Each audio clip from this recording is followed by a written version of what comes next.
नमस्कार बंधुगण, आज आम यही भिडियो सावित्री व्रत उपरे जानिबा।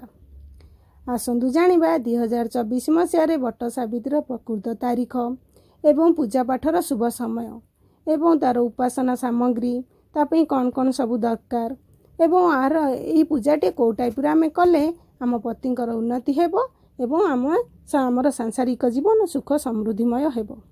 आसंतु आम आज ता उपरे नहीं कि जानिबा।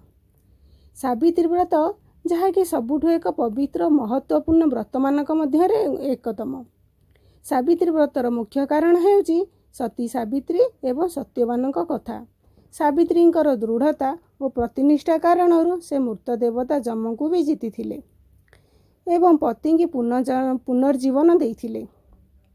एही महान कहानी को स्मरण करिया पई सांसारिक सुख समृद्धि पई एही व्रत पालन करा जाय। व्रत नारी माने सावित्री नियम एवं आचरण को अनुसरण करी पति दीर्घायु और सांसारिक सुख समृद्धि कामना करती। हिंदू धर्म में बट सावित्री उपवास विवाहिता महिला मानक पई एक गुरुत्वपूर्ण उपवास भाव में विवेचना करा जाए। बट सावित्री प्रतिवर्ष ज्येष्ठ मासर कृष्ण पक्षरे अमावास्या तिथि पालन करा जाए। एही दिन बटवृक्ष एवं सावित्री सत्यवान को पूजा करा जाए।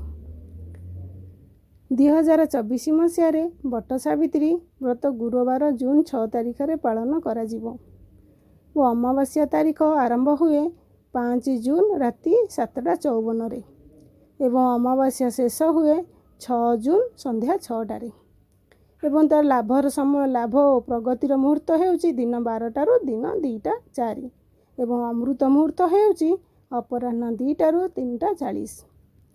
बट सावित्री व्रत पूजारे किछि विशेष सामग्री आवश्यक होता है जो सावित्री सत्यवानक मूर्ति बाउंश पंखा नाली कलावा धूप दीप घी फल और फूल रोली विवाह सामग्री चना बटफल सिंदूर काजल एवं रोली इत्यादि।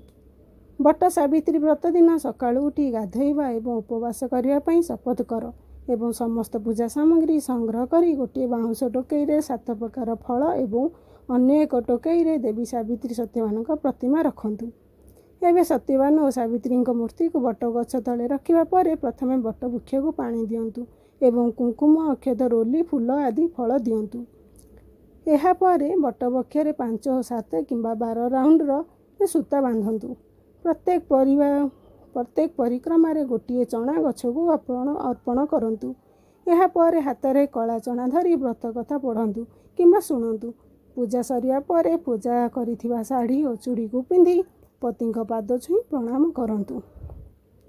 धन्यवाद बंधुगण, मोर ये भिडियोटी आपको पसंद आसी प्लीज लाइक और सब्सक्राइब करिए।